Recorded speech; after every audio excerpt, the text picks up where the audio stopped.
talking about real life, we don't really know what we are modeling in. What is the future? So we do always come across some unmodeled instances. And so this is one reason that we cannot foresee what the model would come across. And then the second problem is that people, as Ketan said, that they intentionally do this malicious activity. So for example, spam email. We have got a beautiful model that is working, defining what is malicious, what is not, based on the features that we learn from the input data. But now what happens, a malicious activity where they actually intentionally infuse an email by changing some of the letters or some of the keywords that could define a malicious email to not non-malicious. And that's where the problem comes across. So machine learning, we always deal with certain kind of noise, but it is not really certain that what noise is going to come. So that's what people have been trying to do, trying to insert noise so it changes the feature space. And when machine learning algorithm is dealing with this feature space, it has got misrepresentation. I've received some very convincing spam emails that I like to think of myself as somebody who's kind of skeptical, but I've nearly been fooled into clicking those things because they read like real conversation. Exactly. So as we say that when we are building the sophisticated models and methods, at the same time spammers are keeping their game up. So they are also coming up with all kind of techniques and attacks that they can do in models to change this feature space. Richard, this sort of like evolutionary arms race, I guess you could call it, between people developing two techniques. I think you've done some work on adversarial machine learning, is that right? And so can you talk a little bit about that and kind of the latest research around adversarial machine learning?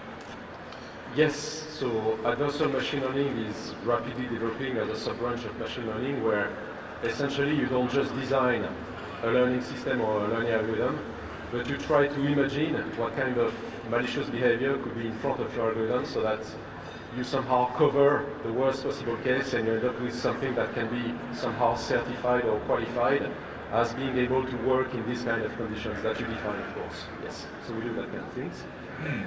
Okay, great.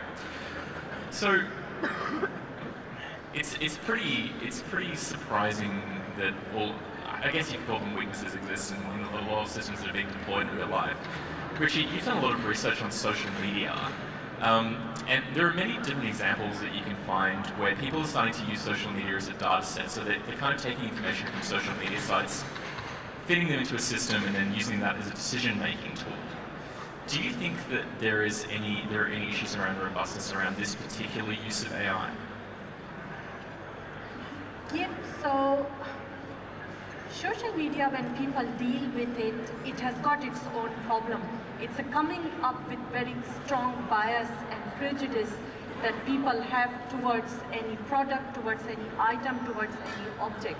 So when we are doing social media mining, the one thing that we have to ensure that we are doing some sophisticated pre-processing, because that's where it comes. So in text mining, when we do pre-processing, we might exclude all the exclamation, all the commas and punctuation. But when you are doing social media mining, those punctuations or other stop words may actually have very strong meaning. So that's where then the question of robustness comes in. You are expressing all kind of sentiments that appear in social media, but then how do you process them? And then there are other problems in terms of sparsity of the data. Majority of machine learning and text mining techniques, they are meant when there are enough co-occurrence patterns exist, but with social media data, there are not really much co-occurrence patterns exist. So then how do you really build up the sophisticated machine learning algorithms that can deal with this sparse data with all kind of noise that you can imagine, and then apply the decision making coming out of that senses. The other thing in social media, that one of the projects that I'm doing is actually people would intentionally do this spam.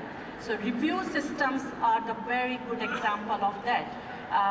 People would see whenever there is some negative comments coming for a product, then they would infuse this positive sentiment. So we did a lot of analysis where we can see whenever there is a negative spike, there would a lot of positive comments coming up, and those positive comments are essentially spammers, because the organizations are using that to infuse this data. So how do you again build these machine learning classifiers that can differentiate with these two? And the other problem that come across is label. So usually these data, if we are doing supervised, they need to be labeled. And the humans can be fooled by the way people write these spams or some malicious comment. So how do you really ensure that your labeling is correct? Then the machine learning algorithm that you are developing can learn it, and it's robust, so if some of the features change, it can still learn. Richard, do you have to deal with the situation where the raw data is being sort of intentionally rejigged in some way to change the result and outcome, to change a decision-making system? Have you seen this in your work? So this is happening in, let's say, this is supposed to happen in the models that we study, so we take this into consideration. To which extent actually varies. It varies, but we plug these considerations in the models that we learn to design optimized algorithms for them. Yeah. So we do this, for example, in computer vision. Okay, cool. So we've talked a little bit about the different ways that you can fool an AI system and the consequences of not having a robust AI system. Richard, can you talk a little bit about some ways that you can actually start building a system that protects against these forms of attack, or even in some cases accident? Yes. So you have at least two directions that you can take. One is to take into account the, let's say, the adversary and modify your algorithm to make sure that the behavior of your model essentially is not affected by adversarial modifications of the inputs, for example. The other thing you can do is also change the data. So what you can do is actually obfuscate the inputs to the algorithm so that an adversary having access to these inputs is not going to be able to see the inputs. And because he's not able to see the inputs, he can of course change them, but it will be much easier for you to spot the changes. Right? So you can encrypt the data, for example, and this will make the adversarial modifications much easier to spot for you. Yeah, okay, cool.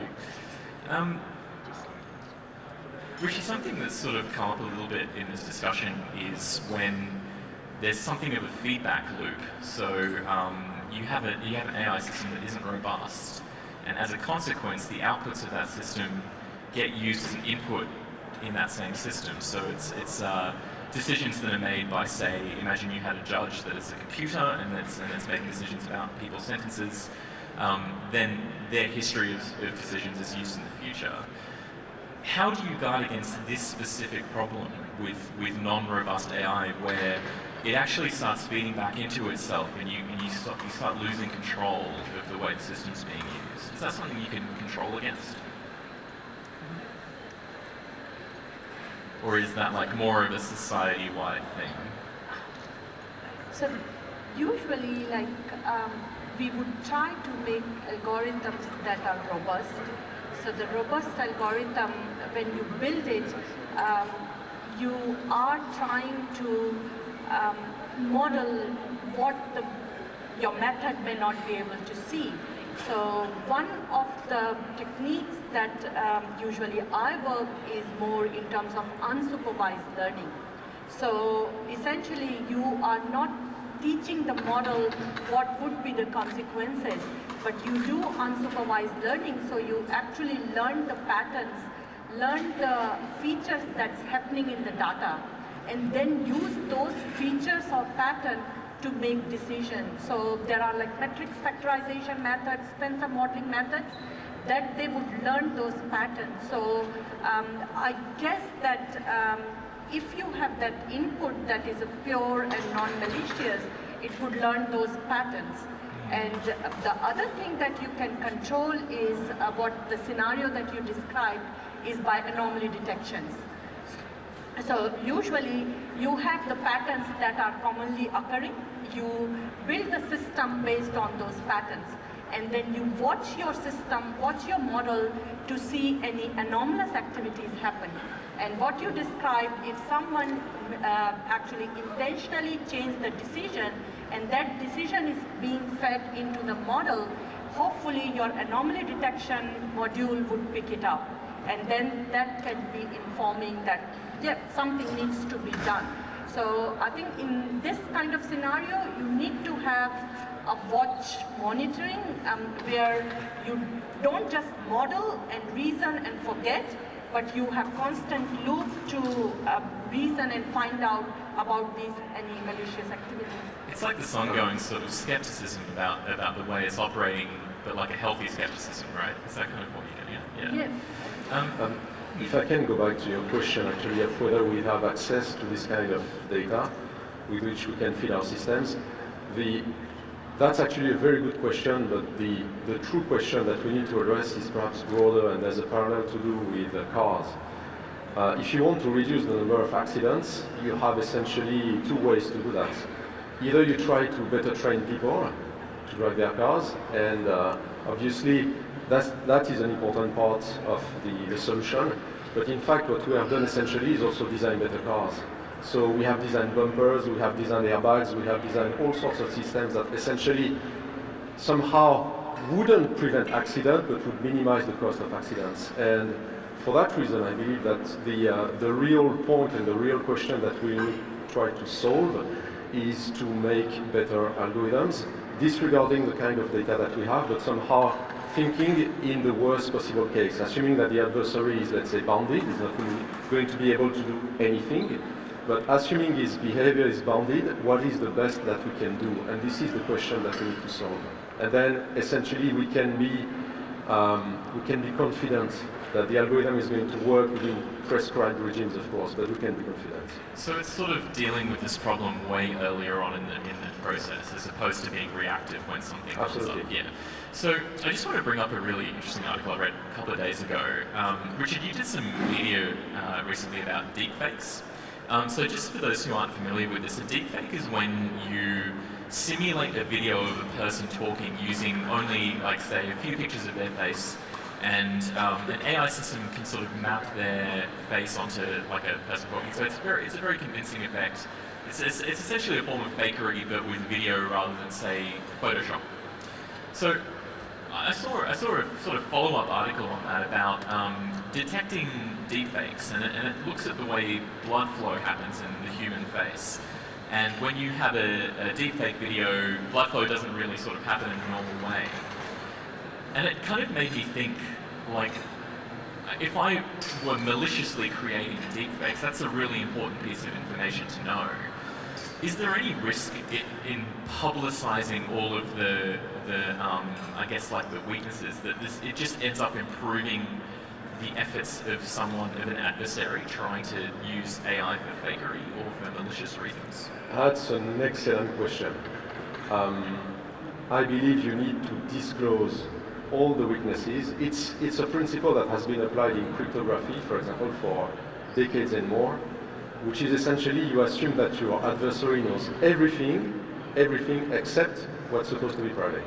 Yeah. So you need to disclose these weaknesses for actually several reasons. Why it's actually raising awareness in population that perhaps the systems are not as good as they are supposed to be, but also you give the designers of these systems some insights on how they can, or where actually they can improve their systems. So that's extremely important to share the bugs and the flaws, which is something which is done for software engineering, by the way. So we should probably do that for machine learning as well.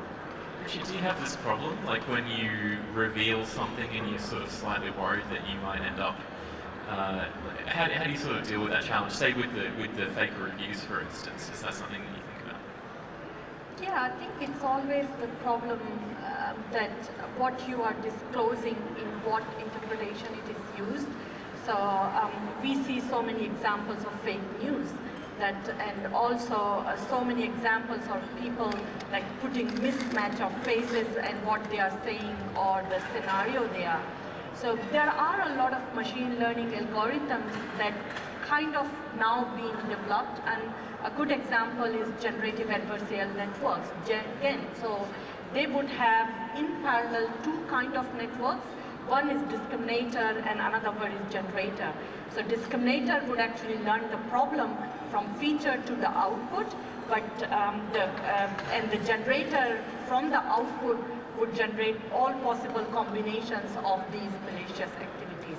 So in that way, we have a robust system in the end. So you are trying to model that is unknown modeling. So you're sort of creating like this artificial hacker, I guess, and then testing your system against that, and it sort of builds up and up. Yeah, is that right? is the current state of the art in machine learning. And are you doing any of that with like information and like news, journalism, etc.? Is that something you're focusing on? Or is it Yes, social we are media? doing for the spamming and fake news identification. So those models have been known to identify in the best way. So because the other approach of this, in this one you are machine generating instances. The other research direction in this area is, that is quite popular, human in loop. So you have humans, and humans are creating those kind of scenarios, and then your model tests and reasons and learn from that. So human in loop is another very important concept in machine learning to overcome and cope up with all these activities. It's an interesting thing that sort of keeps, like, it's come up at a few of the talks this morning as well, is the involvement of human reasoning in many of these systems as a tool for increasing robustness. Yep. Richard, is that something that you've worked on? Is the difference when you actually involve a human? Is that something that? So the standpoint at the beginning is really to have a system which is as autonomous as possible. But you realize that for some applications at least, you will need a human in the loop. We are seeing, for example, systems today in medicine actually that can be used to actually predict some illnesses or even cancers, skin cancers, for example, based on only images, and they are at least as accurate, if not more accurate, than a doctor. This is not going to replace a doctor, right? But at the end of the day, this is going to be used by a doctor, essentially, to refine perhaps his own judgment, or to correct the judgment of the machine, right? If there is a piece of information that was not available to the machine, but the doctor has it, that's obviously something that can be used to modify the judgment of the machine. So there will be, for some critical applications, and that's one, there will always be the need to have a human in the loop. That's extremely important. Excellent. Okay, great. Look, we've got time for questions. If does anyone have any questions they want to just over here? So just there. Thanks. No, just check that mic. Is that on?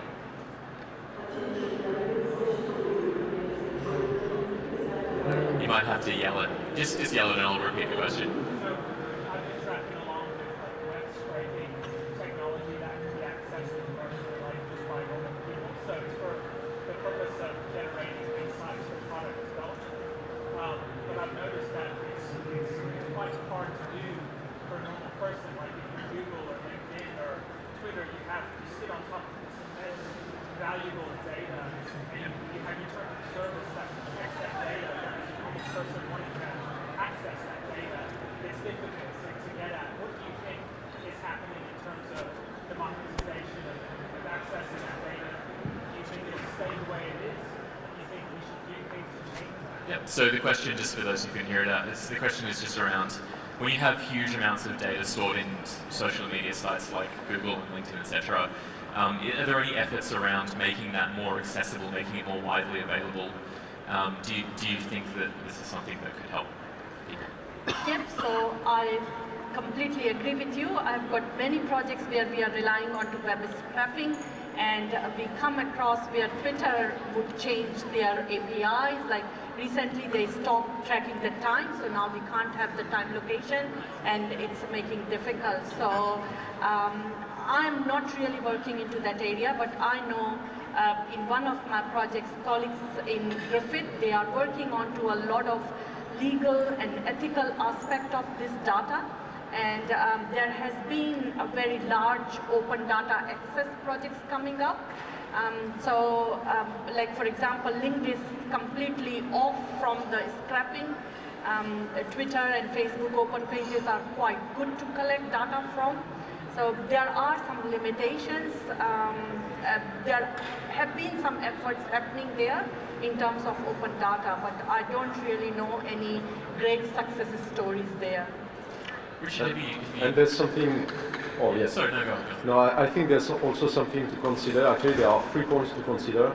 That one, actually, for these big companies, data is part of their business model, so they have no incentive to disclose their data. But 2, if they do so, it can actually backfire to them, and we saw that recently with Cambridge Analytica, for example. And 3, if they still want to disclose it, there will be some privacy concerns, which is going to put necessary, of course, but additional burden on the way they are going to think about disclosing this data. So it's a process that's, I think, very important, but it's everything but trivial. We've got a good panel on open data coming up there this afternoon. But thanks for that question, that was great. I think we might just take one more question and then call it right. So does anyone have a burning question just in the back right-hand corner? I'm just wondering about the distinction between an anomaly in that the machine learning model might be producing and the trend. And so, if you've got a human in the loop, so if you're using machine learning for decision-making processes, how do you manage that distinction between or the system to give you advice on whether something is an anomaly or whether it's a trend, when you might be a novice in a human-in-loop interaction to be able to tell the difference? The example that you gave was an expert or a doctor, or interacting with that data set, with that outcome. I'm just wondering, that decision of the person as a result, to being able to tell the difference between anomaly and trend. How do you make that distinction? Is there something you can comment on that? So we do a lot of social media mining to find out what is a trend. So then there is emerging problem over there that the signal that you identify, whether is it a noise or anomaly or whether is it a trend. So usually we would do it over the time, and if it is growing, then it's a trend. If it is just once off, then it is anomaly or noise. That's the one way to differentiate there. So, more generally, you can define an anomaly as something that has no reason to exist, essentially. But because the system is not able, the way it was designed, is not able to essentially make the distinction that would otherwise be obvious for a human, you really need to be careful. For example, when we were talking about adversarial machine learning, you really need to be careful about what kind of data you're feeding your system with, and eventually putting some additional, let's say, safeguards into finding precisely outliers may be actually very useful to safeguard a learning algorithm. Great, cool. Look, I think we're going to call it wraps, but could you please thank our 2 panelists? Really great chat. Thank you.